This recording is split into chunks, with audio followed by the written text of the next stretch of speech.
اعوذ باللہ من الشیطان الرجیم بسم اللہ الرحمن الرحیم یا اللہ یا رحمان یا رحیم یا مقلب القلوب ثبت قلبی علی دینک۔ اذان محترم السلام علیکم۔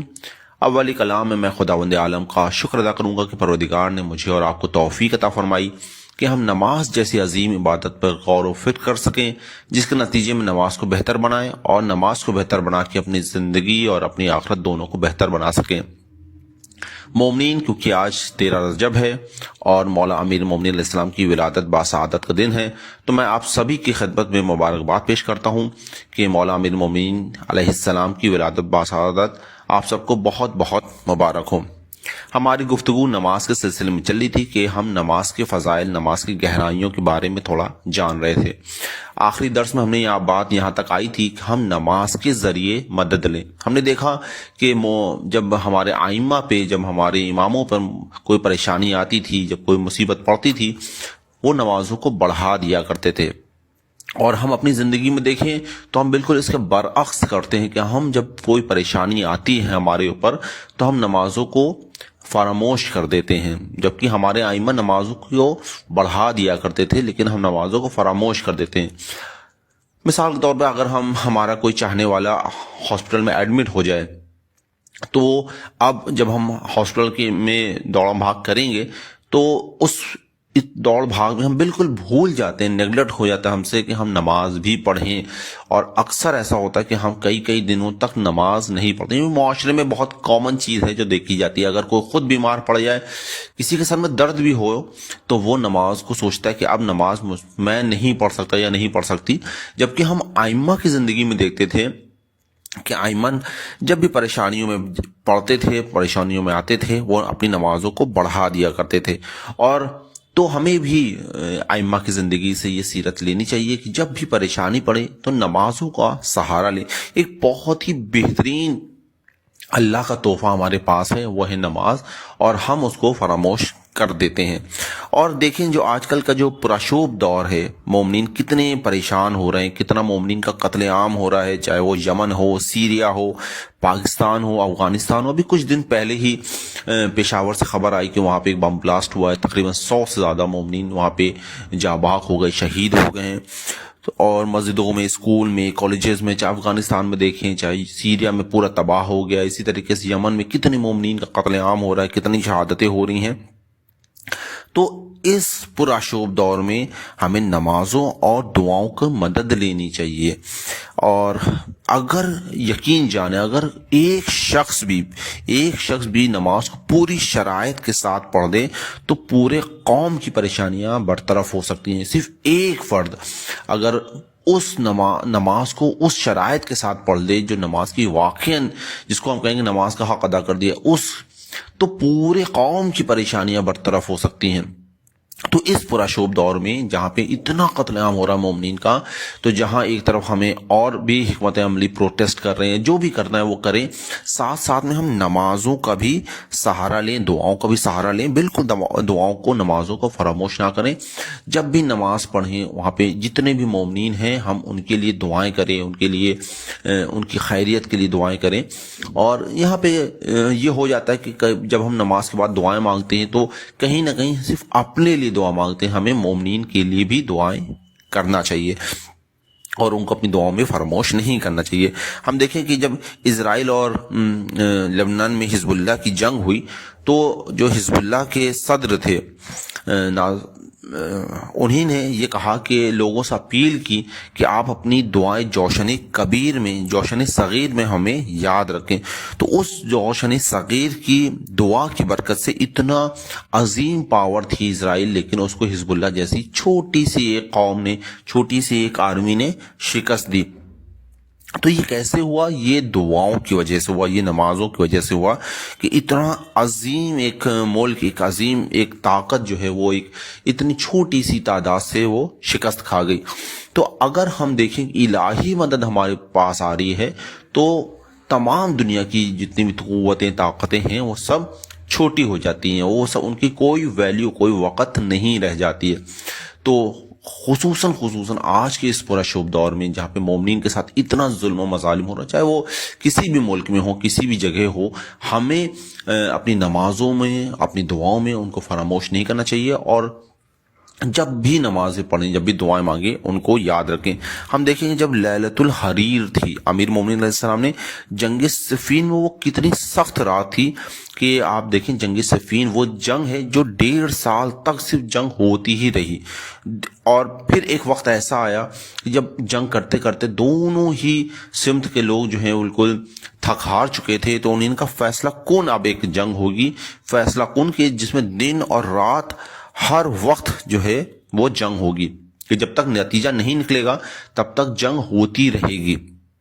تو ایک شخص ہے، ایک منافق ہے، وہ ابن قوہ جس کا نام تھا، وہ امیر المومنین علیہ السلام کے پاس آیا اور اس نے کہا کہ یا امیر المومنین، کیا لیلۃ الحریر، یعنی وہ رات جس رات میں بھی جنگ نہیں رکی، کیا لیلۃ الحریر میں بھی آپ نے نماز شب پڑھی تھی؟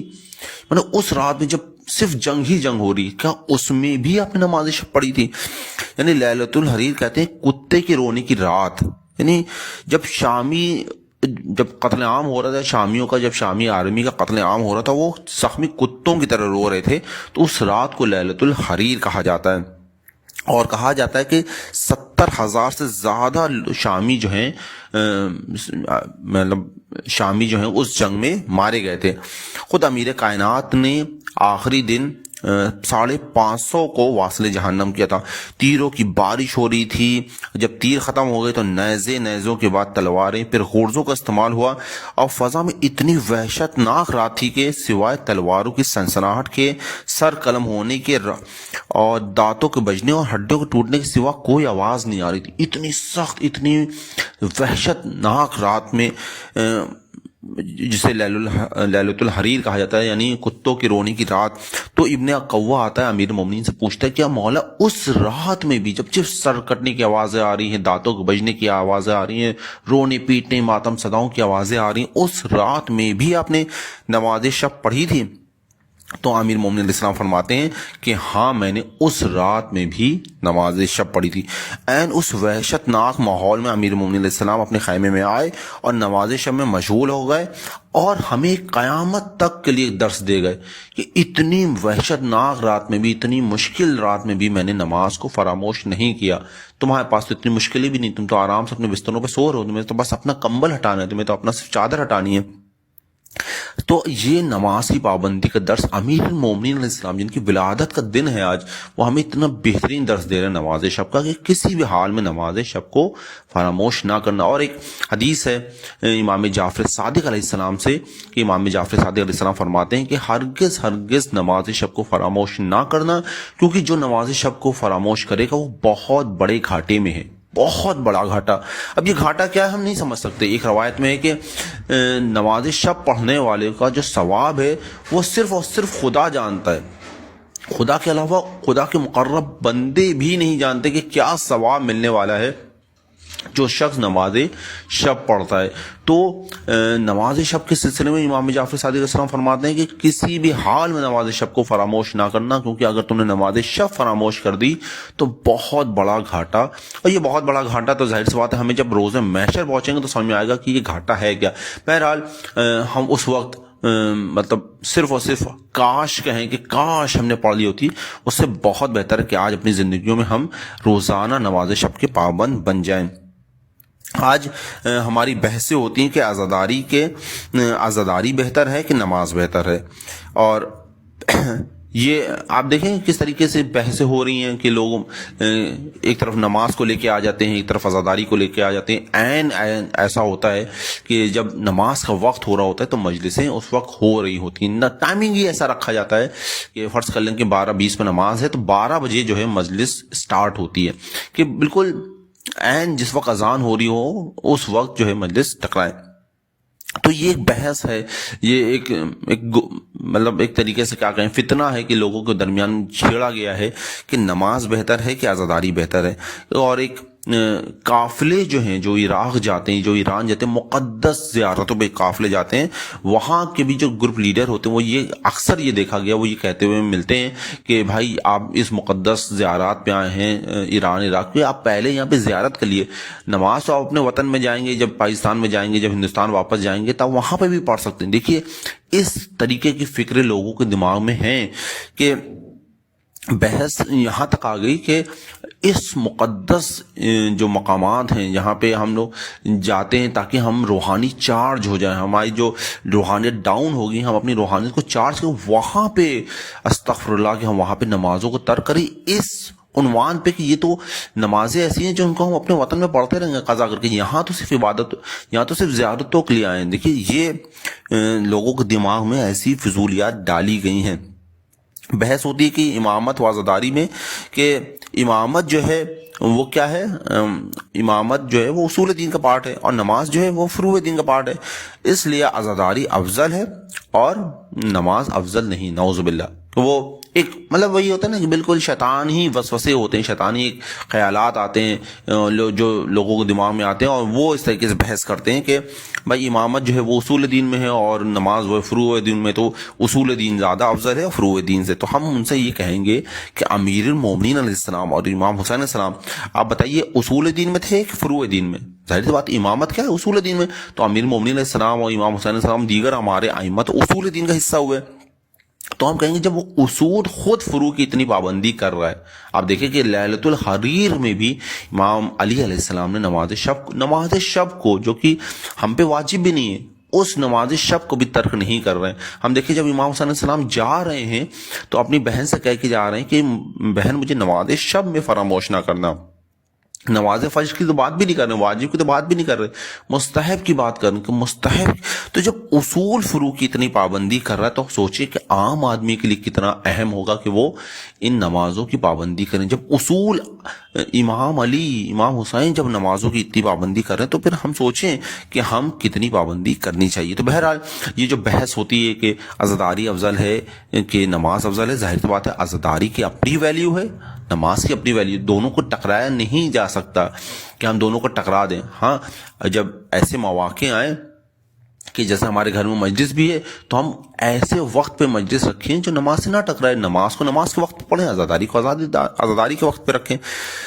تو دیکھیں کہ ایران میں ہم نے دیکھا کہ قیدیوں نے قید خانے میں کیسے نمازیں پڑھیں، اتنی مشکل۔ جب آپ دیکھیں 1979 میں جب آزاد ہوا ہے ایران، انقلاب آیا تو 1980 میں عراق ایران وار شروع ہو گئی تھی اور 10 سال تک یہ جنگ چلتی رہی تھی۔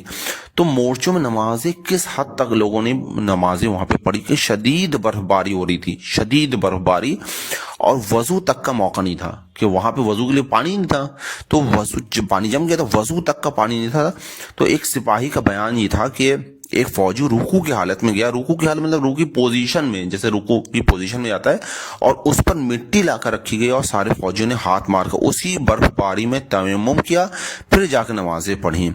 یعنی شدید برف باری و گھمسان کی جنگ تھی اور اس میں بھی نمازیں نہیں ترک کی۔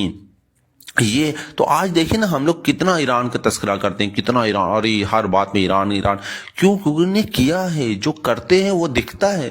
آج ہمارے کسی دیندار بچے سے پوچھیں، دیندار بچے سے جو جس کو تھوڑی دین کی سمجھ ہے، اس سے پوچھیں بیٹا تیمم کیا ہوتا ہے، کیسے کیا جاتا نہیں، کب کیا جاتا نہیں، کیا ہوتا ہے، تو آپ مان کے چلیں کہ 80% بچوں کو، جو دیندار بچے ہیں ان میں 75 to 80% بچوں کو نہیں پتا ہوگا تیمم ہوتا کیا ہے، تو کب کیا جاتا ہے، کیوں کیا جاتا ہے، پتہ ہی نہیں ہے۔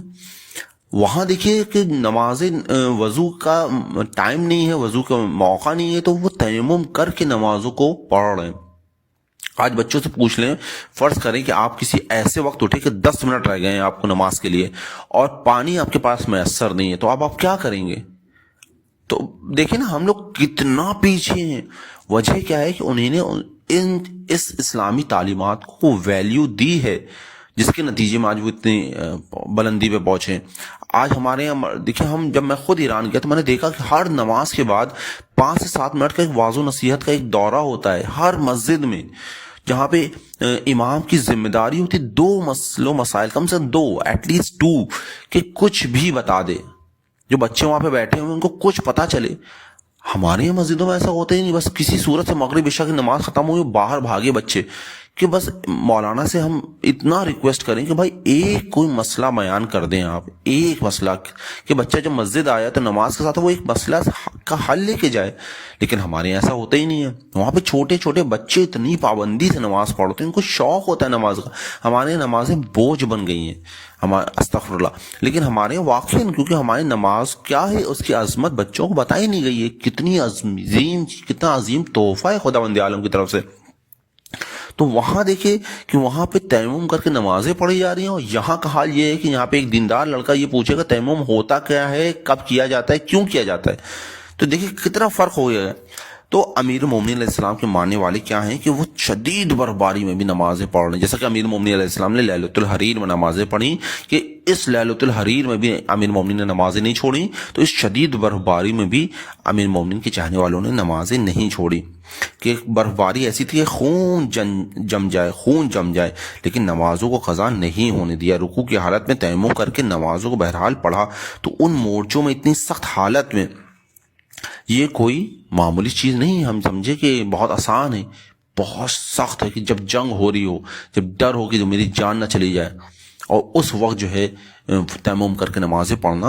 اور پھر ہم نے دیکھا کہ عراق جیسے پوری دنیا کا سپورٹ حاصل تھا، اور ایک ملک ایران سب نے جس کو بائیکاٹ کر لیا تھا، یعنی عراق کو امریکہ جیسا ملک جو ہے وہ عراق کا سپورٹ کر رہا تھا، اور ایران جس کا پوری دنیا بائیکاٹ کر رہی تھی۔ آپ دیکھیں صرف اور صرف الہی طاقت تھی، اللہ کی طاقت جو ایرانیوں کو ملی، جس کے نتیجے میں اتنی بڑی فتح ان کو ملی، اور یہ سب کچھ نمازوں کی طاقت کی وجہ سے تھا۔ ہم دیکھیں اب یہ تو سامنے کی بات ہے نا، اب سوچیں کہ اگر ہم کہیں کہ امام جعفر صادق کے زمانے میں یہ ہوتا تھا، 8ویں امام کے زمانے میں یہ ہوتا تھا، تو لوگ کہنے گا نہیں وہ تو امام تھے، ہم ان کی پیروی کہاں کر سکتے ہیں، وہ زمانہ تو ہم نے دیکھا نہیں۔ ابھی 40 سال پہلے کی بات ہے، 50 سال پہلے کی بات ہے، جو اپنی آنکھوں سے آدمی دیکھ رہا ہے۔ کتنے لوگ ہیں جو خود دیکھا ہوگا یہ ساری چیزیں، کیا اب بھی ہمارا ایمان تازہ نہیں ہو رہا ہے؟ کیا اب بھی ہم ان سے نہیں سیکھیں گے؟ کبھی ہم نے نہیں دیکھا کہ اتنی گھمسان جنگوں میں نمازیں پڑھی گئی ہوں، جو ہم نے عراق ایران وار میں دیکھا، انہی نمازوں میں شہادت ملی۔ کتنی مثالیں ہیں، اور الہی جذبوں کے ساتھ نمازیں پڑھی ہیں، اور انہی نمازوں کو پڑھتے پڑھتے جام شہادت نوش فرمایا ہے۔ واقعی میں یہ امام حسین علیہ السلام کی نماز تھی، کربلا میں اتنی خوف کے عالم میں پڑی، اور یہ اسی کی تاثیر ہے، جیسے کہ امام حسین علیہ السلام اور ان کے صحابیوں نے نمازیں پڑھی خوف کے عالم میں، ویسے ہی ان لوگوں نے نمازوں کو اتنی خوف کے عالم میں پڑھا، لیکن نماز کو ترک نہیں ہونے دیا۔ ایک عالم دین نے کہا کہ میں اپنی 80 سال کی نمازوں کو ثواب ان مورچوں میں پڑھی گئی جوان کی فقط 2 رکعت نماز سے بدلنے کو تیار ہوں۔ عالم دین کہہ رہا ہے، جس نے پوری زندگی جو ہے دین کے فروغ کے لیے کام کیا، وہ کہہ رہا ہے میں نے 80 سال کی نمازیں دے سکتا ہوں فقط مورچوں پہ پڑھی گئی 2 رکعت نماز کے۔ وہ اتنی خوف کی عالم میں پڑھی گئی نماز، اتنی مشکل کی حالت میں پڑھی گئی نماز، میں اس 2 رکعت نماز سے بدل سکتا ہوں۔ تو یہ نماز ہے، اس نماز کی عظمت کو سمجھیں۔ ہم لوگ نے شاید کہیں نہ کہیں ہم نے نماز کو فراموش کر دیا ہے۔ حجت الاسلام آشتیانی فرماتے ہیں، یہ امام خمینی علیہ الرحمہ کے قریبی رفقا میں، قریبی جاننے والوں میں یہ تھے، کہ امام خمینی علیہ الرحمہ کے گھر پہ شدید خطرے کا امکان تھا کہ امام خمینی کے گھر پر حملہ ہو جائے، جب یہ 1979 سے تھوڑا پہلے کی بات ہے، جب بالکل انقلاب کے قریب کی بات ہے۔ تو امام خمینی کے گھر پر شدید یہ خوف تھا کہ کہیں حملہ نہ ہو جائے، تو سب نے ان کو یہ مشورہ دیا امام خمینی کو، آپ کسی محفوظ جگہ پہ چلے جائیں۔ تو امام خمینی نے کہا کہ میں کہیں نہیں جاؤں گا، اور وہیں پہ نہ مصلی بچھایا اور نماز پڑھنے میں مشغول ہو گئے، اور لوگوں نے دیکھا کہ امام خمینی ادھر نمازوں میں مشغول ہوئے، ادھر وہ خطرہ جو تھا وہ ٹل گیا۔ تو یہ نماز کی پاور ہے، اس نماز کی پاور کو سمجھیں کہ نماز کتنی پاورفل ہے، کتنے زیادہ یہ ہم کو مادی مشکلات اور پریشانیوں سے نجات دے سکتی ہے۔ ہم کیوں اس کا فائدہ نہیں اٹھاتے؟ کیوں جب ہم پریشانیوں میں گرتے ہیں تو ہم جا کے لوگوں کو اپنی پریشانی بتاتے ہیں؟ لوگ کچھ نہیں کر سکتے، اس بات کو سمجھیں، لوگ کچھ نہیں کر سکتے۔ اگر امیر مومن علیہ السلام یہی کہتے ہیں نا نہج البلاغہ میں، کہ اگر لوگ تم سے پیار کرتے ہیں تو تمہاری پریشانی سن کے وہ غمگین ہو جائیں گے، اور اگر وہ لوگ تم سے پیار نہیں کرتے ہیں، تم سے عداوت رکھتے ہیں، تو تمہاری پریشانی سن کے وہ خوش ہو جائیں گے۔ تو لوگ تو کسی صورت ہماری کو مدد تھوڑی کر سکتا. مدد کون کرے گا؟ خدا. ہم اپنی پریشانی خدا سے نہیں کہتے. یہ ہماری سب سے بڑی پریشانی ہے کہ ہم دنیا بھر سے اپنی گاتے رہیں گے لیکن خدا سے نہیں کہیں گے. تو جب بھی پریشانی میں آئے خدا سے اپنے دل کی باتیں کہیں. 1964 کی بات ہے کہ لوگ بھاگتے ہوئے امام خمینی علیہ الرحمہ کے گھر آئے اور انہوں نے کہا کہ حکومت کا یہ اعلان ہو گیا ہے کہ اب امام خمینی کے گھر پر حملہ ہوگا، یعنی ادھر سے وہ اعلان کر چکے ہیں. تو لوگ بھاگتے ہوئے امام خمینی کے گھر پہ آئے اور انہوں نے کہا کہ کچھ لوگ گھر کے اندر آ جائیں اور کچھ لوگ جو ہیں وہ پروٹیکشن وال کی طرح دروازے پہ کھڑے ہو جائیں اور دروازہ بند کر لیں کہ جتنے لوگ ہو سکیں وہ امام خمینی کے گھر میں آ جائیں. بہرحال امام خمینی کا گھر بہت چھوٹا تھا، 3-4 کمروں کا گھر تھا، تو 3-4 کمروں میں جتنے لوگ آ سکتے ہیں آ جائیں. باقی لوگ دروازہ بند کر لیں اور دروازے کے باہر کھڑے ہو جائیں تاکہ اپنے رہبر کو بچا سکیں اور رہبر کی حفاظت کی جا سکے. تو امام خمینی علیہ الرحمہ نے چیخ کر کہا کہ دروازے کھلے رکھو اور سب کو حکم دیا کہ سب نمازیں پڑھنے میں لگ جاؤ، اور کہا کہ اگر فوج ہم پر حملہ کرنا ہی چاہتی ہے تو کتنا بہتر ہے کہ ہم نماز کی حالت میں جام شہادت نوش کریں اور کامیابی کا مرحلے کو ہم کنار ہو جائیں. کہ اگر موت آنی ہے تو اگر گولی چلے گی ہم اپنے بچاؤ کر رہے ہیں تو اس سے اچھا ہے کہ ہم نماز کی حالت میں ہم اپنی جان دیں.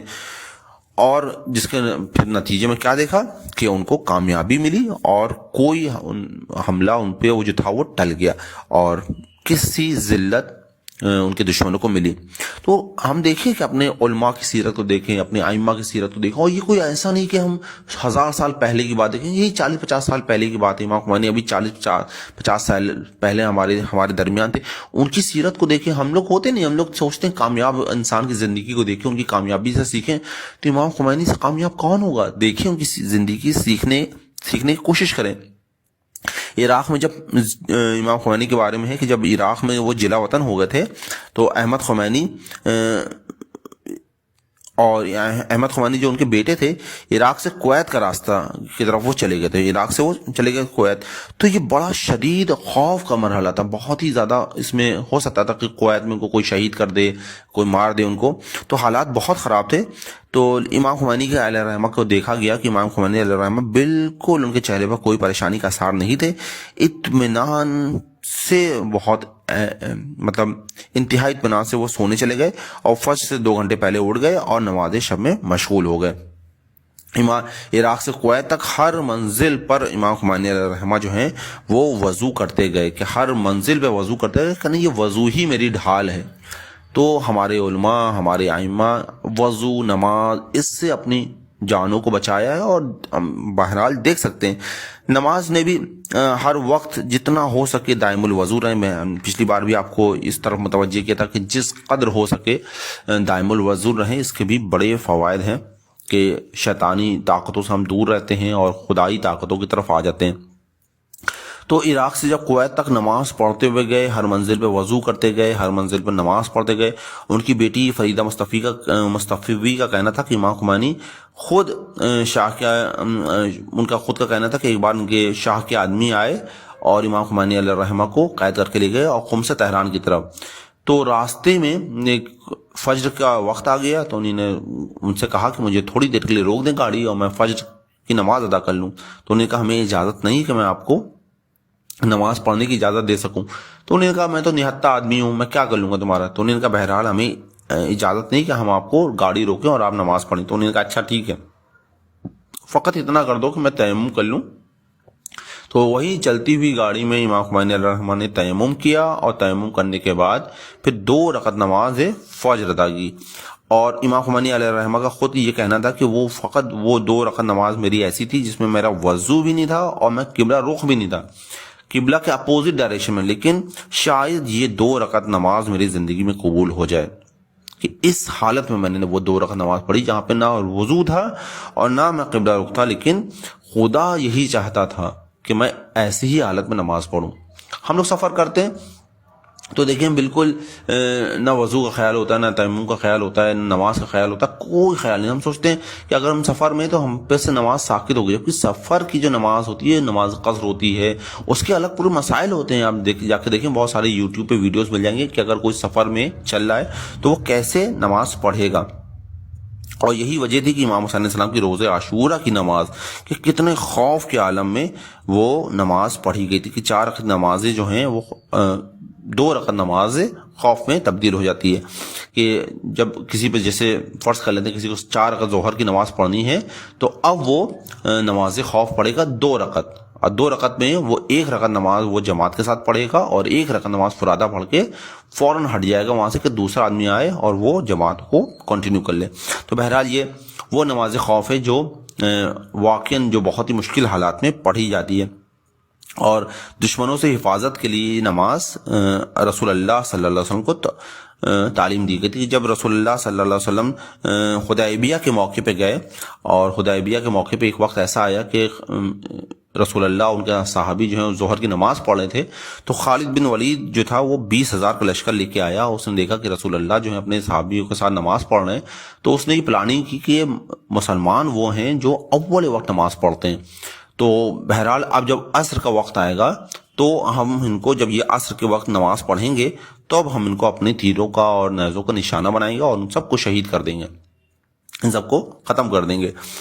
تو اس وقت خداوند عالم کی طرف سے یہ 2 رکعت نماز خوف کا طریقہ بھیجا گیا کہ رسول اللہ اب جب خوف کا عالم آ گیا ہے اور دشمن آپ کے ختم کرنے کے ارادے سے آ گیا ہے، تو اب آپ نماز خوف پڑھیں 2 رکعت نماز، جس میں 1 رکعت نماز باجماعت ہوگی اور دوسری رکعت فرادہ، اور تاکہ آپ کے ساتھی مطمئن رہیں اور دشمن کا خطرہ دور ہو جائے. تو دیکھیں کتنی حالت میں بھی کہ دشمن بھی ہے لیکن آپ کو نماز نہیں ترک کرنی، یعنی جان بھی جا رہی ہو تب بھی نماز نہیں، کیونکہ نماز ہی ہے جو ہمیں ہر مصیبت ہر پریشانی سے بچائے گی. تو بہرحال کیونکہ یہ ماہ مبارک رجب چل رہا ہے اور اس کے بعد ماہ مبارک شعبان آئے گا اور اس کے بعد ماہ مبارک رمضان آئے گا، یہ 3 وہ مہینے ہیں جو ہماری روحانیت کو بہت بہت بوسٹ کر سکتے ہیں. تو خصوصاً ان 3 ماہ میں جس قدر ہو سکے اپنے پر لازم کریں کہ ہمیں اول وقت نماز پڑھنی ہے. جب اول وقت نماز کی بات آتی ہے تو میجورٹی وہ ہوتی ہے جن کو اول وقت نماز کا ٹائمنگ ہی نہیں پتا ہوتی کہ ٹائمنگ کیا ہے. تو کوئی مثال کے طور پر ڈیوائن پلس کو دیکھ رہا ہے، کوئی مثال کے طور پر شیئر ٹول کٹ دیکھ رہا ہے، تو یہ ایک بڑا مسئلہ ہے کہ آپ ڈیوائن پلس کی الگ ٹائمنگ ہے، شیئر ٹول کی الگ ٹائمنگ ہے، کسی اور ایپ کی الگ ٹائمنگ ہے. تو اس کے لیے علماء کہتے ہیں کہ آپ جس شہر کے مقامی ہیں، جس شہر میں آپ رہ رہے ہیں، وہاں کا جو لوکل نماز ٹائمنگ ہوتی ہے وہ لے کے آئیں، وہ سب سے ریلائبل ہوتا ہے اور اسی کے اکارڈنگ. کیونکہ اگر ہم نے 1 منٹ بھی پہلے، جیسے ہم نے پچھلی بار بھی بتایا تھا کہ 1 منٹ بھی پہلے نماز پڑھ لی تو ہماری نماز باطل ہو جائے گی. تو جہاں ایک طرف نمازوں کا اتنا خیال رکھیں اول وقت کا، تو دوسری طرف یہ بھی خیال رکھیں کہیں خدا نہ خواستہ کہ 1-2 منٹ پہلے پڑھ کے ہم نے اپنی نمازیں باطل نہ کر لیں. تو اس کے لیے جہاں پہ بھی آپ ہیں، جس جب مقام پہ بھی ہیں، تو کوشش کریں کہ وہاں کا آسانی سے آپ کسی بھی علماء سے رابطہ کر کے وہاں سے نماز ٹائمنگ لے لیں. تو اس ماہ میں ہمیں 2-4 چیزوں کا بہت دھیان رکھنا ہے کہ اس ماہ مبارک رجب سے ہم اپنی روحانیت کو بہت بوسٹ کر سکتے ہیں، بہت بڑھا سکتے ہیں اور اپنی روحانیت کو معراج تک لے جا سکتے ہیں. پہلی چیز جو میں آپ کو بتانا چاہوں گا وہ ہے دائم الوضو رہنا، کہ جس قدر ہو سکے اپنے آپ کو وضو کی حالت میں رکھیں. اور وضو کے سلسلے میں یہ کہا گیا کہ وضو، امام علی علیہ السلام کا قول ہے کہ وضو پہ وضو کرو، کیونکہ وضو پہ وضو کرنا نور پہ نور ہے. یہ امام جعفر صادق علیہ السلام کا قول ہے اور امام علی کا یہ قول ہے کہ وضو پہ وضو کرنا مطلب یہ نیکیوں کو 10 گنا بڑھا دیتا ہے. تو بہرحال ہر ائمہ نے ہمیں یہ اس طرف متوجہ کیا کہ جس قدر ہو سکے اپنے آپ کو باوضو رکھو. اور رات میں سوتے وقت اگر ہم باوضو رہیں گے تو ہمارا بستر جو ہے مثل مسجد بن جائے گا، کہ ہم سو رہے ہیں لیکن ایز اف کہ ہم مسجد میں عبادتیں خدا میں مشغول ہیں. دیکھیے فری کی نیکیاں بٹ رہی، فری کی مطلب ہم سوتے وقت، اب تو آج کے دن دیکھیں تو بالکل ٹھنڈک ختم پہ ہے، تو اب یہ بھی کوئی عذر نہیں باقی رہا کہ ہماری ٹھنڈک بہت زیادہ ہے. تو بہت آسانی سے ہم سوتے وقت جو ہے باوضو رہیں. بچوں کو اس طرح متوجہ کریں کہ ہم دیکھیں ہم اپنے بچوں سے کتنا پریشان رہتے ہیں کہ بچے جو اسکول جا رہے ہیں، کالج جا رہے ہیں، کہیں خدا نہ خاصا ایکسیڈنٹ نہ ہو جائے، یہ نہ ہو جائے. تو وضو ایک پروٹیکشن ہے. ہم نے دیکھا کہ جب امام خمینی علیہ الرحمہ نجف سے کویت کی طرف جا رہے تھے، ہر منزل پر وضو کرتے ہوئے، ہر منزل پہ نماز پڑھتے ہوئے گئے، تو دشمنوں سے کیسا محفوظ رہے. تو یہ سب پریکٹیکلی چیزیں جو ہم کر سکتے ہیں، اپنی زندگی میں امپلیمنٹ کر سکتے ہیں کہ آج بھی جو اتنا مشکل دور ہے، اتنا شدید خطرہ ہے لوگوں کے لیے، تو جس قدر ہو سکے باوضو رہیں کہ یہ ہمیں پروٹیکشن دیتی ہے۔ اور وضو کے سلسلے میں یہ بھی کہ اگر کوئی شخص باوضو ہو کر مر جائے تو وہ شہید کی موت مرے گا۔ اتنا بڑا درجہ جو مل رہا ہے شہادت کا، وہ صرف کس وجہ سے کہ ہم باوضو رہیں۔ تو اپنے اوپر یہ لازم کریں اور اپنی پوری فیملی کو اس میں شامل کریں۔ کبھی بہت بار ایسا ہوتا ہے کہ ایک شخص جو ہے خود تو ایک اچھا کام کر رہا ہے لیکن اپنے بچوں کو متوجہ نہیں کر رہا، اپنے گھر والوں کو متوجہ نہیں کر رہا ہے، اپنے والدین کو، اپنے بچوں کو، اپنے ہمسایوں کو متوجہ نہیں کر رہا ہے کہ بھائی دیکھو یہ فری کی نیکی مل رہی ہے، تم بھی لے لو، کوئی مسئلہ نہیں ہے۔ باوضو رہیں، تو جس قدر ہو سکے اس میں باوضو رہیں۔ بہت ساری اس میں حدیثیں ہیں کہ اگر ہم کوئی باوضو رہیں گے تو کتنے رزق میں اضافہ ہوتا ہے، علم میں اضافہ ہوتا ہے، عمر میں اضافہ ہوتا ہے، شیطان سے ہم دور رہتے ہیں، شہادت کی موت ملتی ہے، بستر ہمارا مسجد کی طرح ہو جاتا ہے۔ بے شمار اس کے فضائل ہیں۔ بس ایک چیز میں اور اگر ہم لوگ اس پہ ایڈ کر سکتے ہیں، بہت ہی مشکل نہیں ہے، بہت ہی آسان سا ایک عمل، کہ اگر ہم باوضو جس وقت ہم وضو کر رہے ہوں تو اس وقت اگر ہم سورہ انا انزلناہ کی تلاوت کر لیں، کہ سورہ قدر کی تلاوت، تو چھٹے امام اور ساتویں امام سے یہ روایت ہے کہ اگر امام فرماتے ہیں کہ کوئی اگر وضو کرتے وقت انا انزلناہ کی تلاوت کر لے تو ایز اف کہ وہ اپنے ماں کے پیٹ سے ابھی پیدا ہوا ہے، یعنی اس کے پچھلے تمام گناہ معاف ہو جائیں گے۔ تو یہاں پہ جب پچھلے تمام گناہ معاف ہو جائیں گے تو وہ کون سے گناہ معاف ہوں گے؟ وہ گناہ صغیرہ، یعنی جو نہ انجانے میں گناہ ہو جاتے ہیں، لیکن جو جان کر کے ہم گناہ کریں گے تو اس کے لیے تو بہرحال ہمیں توبہ کرنی پڑے گی، لیکن انجانے میں بھی ہم سے دن بھر میں کتنے گناہ ہو جاتے ہیں کہ وہ آپ نے سنا ہوگا کہ رسول اللہ ایک بار اپنے صحابہ کے ساتھ جا رہے تھے صحرا میں، تو رسول اللہ نے کہا کہ یہاں سے لکڑیاں جمع کرو، تو صحابہ نے کہا یا رسول اللہ یہاں پہ لکڑیاں کہاں ملیں گی؟ تو رسول اللہ نے کوشش کرو، جدوجہد کرو۔ تو اب کسی نے ایک دو کرتے کرتے جب جمع کیا گیا تو گٹھر بن گیا، تو رسول اللہ نے کہا کہ تم نے تو کہا تھا یہاں پہ کوئی لکڑی نہیں ہے، کہا لیکن ہم نے جب بہت غور سے دیکھا تو تھی، مل گئی مجھے۔ تو انہوں نے کہا یہی تمہارے گناہوں کا حال ہے کہ جب تم دیکھو گے تم لگے گا تم نے تو کوئی گناہ کیے ہی نہیں، لیکن اگر دقت نظری سے دیکھا جائے تو بہت گناہ ہوتے ہیں۔ تو وہ تمام جو گناہ جو ہم سے انجانے ہمیں ہو جاتے ہیں وہ سارے گناہ معاف ہو جائیں گے اگر ہم وضو کرتے وقت انا انزلنا کی تلاوت کر لیں۔ تو بہت ہی چھوٹا سا عمل ہے، کیونکہ آج امیر المومنین علیہ السلام کی ولادت باسعادت ہے، تو امیر المومنین علیہ السلام کا قول ہے کہ اگر کوئی شخص جو ہے وہ وضو کرتے وقت سورہ انا انزلنا سورہ قدر کی تلاوت کر لے گا تو اسے 10 لاکھ سال کی عبادت کا ثواب ملے گا۔ 10 لاکھ سال کی عبادت، یعنی 10 لاکھ سال جس میں دنوں میں روزے رکھے گئے اور راتوں میں شب داریاں کی گئیں، اس کا ثواب صرف سورہ قدر کی تلاوت وضو کرتے وقت۔ تو کوشش کریں جس حد تک ہو پائے، یہ فری کی نیکیاں جو ہیں وہ بٹ رہی ہیں اور ہم اس سے فائدہ اٹھا سکتے ہیں۔ دوسرا جو اس میں آپ کو متوجہ کروں گا اس ماہ میں کہ بالکل بھی فراموش نہ کریے کہ وہ ہے روزے، کہ جس قدر ہو سکے روزے رکھیں۔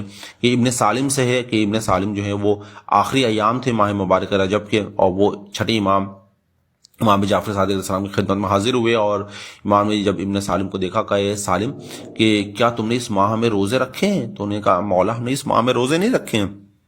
تو مولا نے کہا تم نے اس قدر ثواب کھو دیا ہے کہ سوائے خدا کے کوئی اور نہیں جان سکتا کہ تم نے کتنا ثواب کھو دیا ہے۔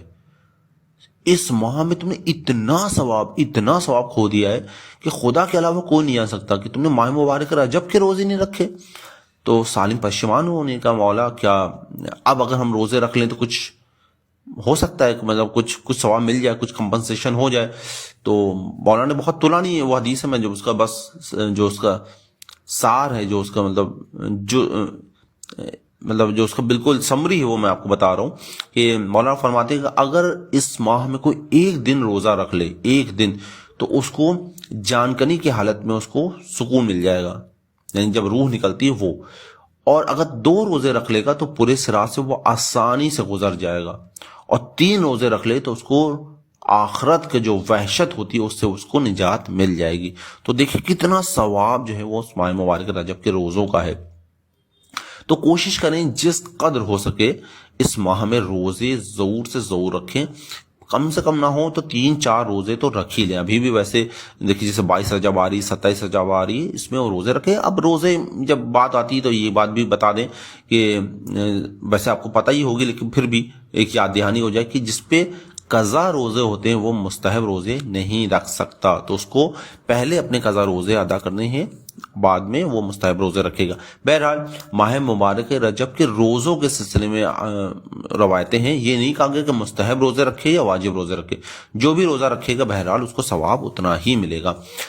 تو ایک چیز ہو گئی باوضو رہیں, دوسرا کوشش کرنے کہ جس قدر ہو سکے روزے رکھیں. تیسری چیز ہے تلاوت قرآن, کہ جس قدر بھی تلاوت قرآن کر سکتا ہے وہ تلاوت قرآن کرے. اور ایک عمل ہے کہ اگر کوئی شخص جو ہے وہ اس ماہ مبارک رجب میں 1000 مرتبہ سورہ توحید کی تلاوت اس طریقے سے کرے کہ اس سورہ توحید کو وہ بکھرا دے اس ماہ مبارک رجب میں, یعنی کسی دن 10 پڑھ لیا, کسی دن 15 پڑھ لیا, کسی دن 20 پڑھ لیا, کسی دن 28 پڑھ لیا, کسی دن 100 پڑھ لیا, اس طریقے سے پورے بکھرا دے ماہ مبارک رجب میں. اور 1000 مرتبہ اگر وہ ماہ مبارک رجب میں 1000 مرتبہ سورہ توحید کی تلاوت کرے گا تو بے شمار فوائد اس کو ملیں گے. تو جس قدر ہو سکے تلاوت قرآن کریں.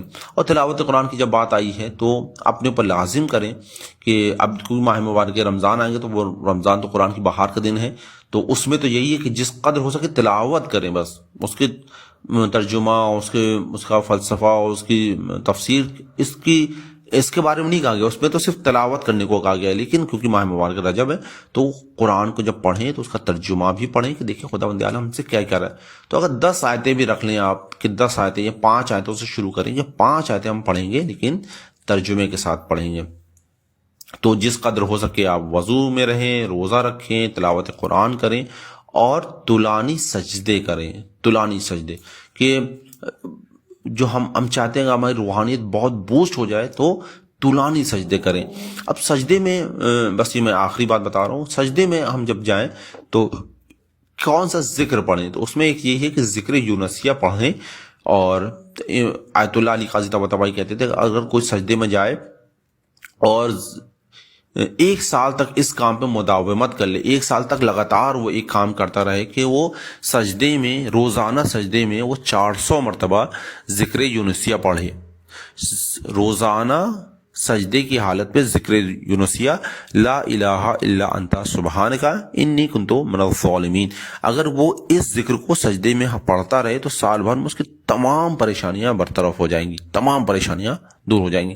بہرحال ہو سکتا ہے کوئی کہے کہ ہم 400 مرتبہ تو بہت زیادہ ہو گیا, ہم نہیں پڑھ پائیں گے, تو اس کو آپ 100 سے بھی شروع کر سکتے ہیں, 50 سے بھی, 20 سے بھی, ایون 10 سے بھی شروع کر سکتے ہیں کہ سجدے میں جائیں 10 مرتبہ ذکر یونسیہ اور دھیرے دھیرے اس کو بڑھاتے جائیں.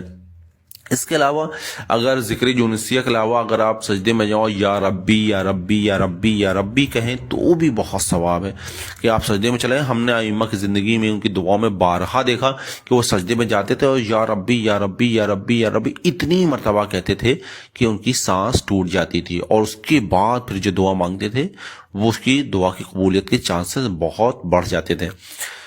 بہرحال ماہ مبارک رجب ہے, آپ سبھی کو پھر سے میں مبارکباد دیتا ہوں امیر المومنین علیہ السلام کی ولادت کی. اس کے بعد ہمارے 22 رجب آ رہی ہے, اس کے بعد 27 رجب ہے, بہت بابرکت دن چل رہے ہیں. تو اس مہینے سے ہم جتنا کما سکتے ہیں اتنا کما لیں تاکہ ہماری روحانیت بڑھ جائے اور ہم ماہ شعبان کو بہترین طریقے سے درس کر سکیں, اور اس ماہ مبارک رجب اور شعبان کو اچھے سے گزارنے کے نتیجے میں ہم اچھا ماہ مبارک رمضان کو گزار سکے. خداوند عالم سے دعا کرتے ہیں پروردگار ہماری اس قلیل عبادت کو قبول فرمائے, ہمیں اس ماہ میں زیادہ سے زیادہ نیکیاں کمانے کی توفیق عطا فرمائے. پروردگار ہمارے گناہوں کو, ہمارے والدین کے گناہوں کو, ہمارے رشتہ داروں کے گناہوں کو, ہمارے مرحومین کے گناہوں کو امیر المومنین علیہ السلام کے صدقے میں بخش دے. پروردگار سے دعا کرتے ہیں کہ ہمیں امیر المومنین علیہ السلام کے صدقے میں جلد سے جلد تمام زیارتوں پہ جانا نصیب کرے. پروردگار سے دعا کرتے ہیں پروردگار ہم سب کو نماز شب کا توفیق عطا فرمائے, ہمیں زیادہ سے زیادہ نماز شب پڑھنے کی توفیق دے. کہ امام جعفر صادق علیہ السلام ارشاد فرماتے کہ اگر نماز شب کو چھوڑ دیا تو بہت بڑے گھاٹے میں ہوگے. پروردگار ہمیں اس گھاٹے سے بچا لے اور کسی بھی حال میں ہم نماز شب فراموش کرنے والوں میں نہ ہوں. پروردگار سے دعا کرتے ہیں کہ مولا اور آقا امام حجت امام زمان علیہ السلام کا ظہور ہو اور ہمیں ان کے انصار میں شمار ہونا نصیب ہو. آپ سبھی سے میں گزارش کروں گا کہ ایک بار سورہ الحمد اور 3 بار سورہ قل اللہ کی تلاوت فرما کر میرے اور اپنے تمام مرحومین کی خدمت میں ہدیہ کر دیں۔ والسلام ورحمۃ اللہ وبرکاتہ۔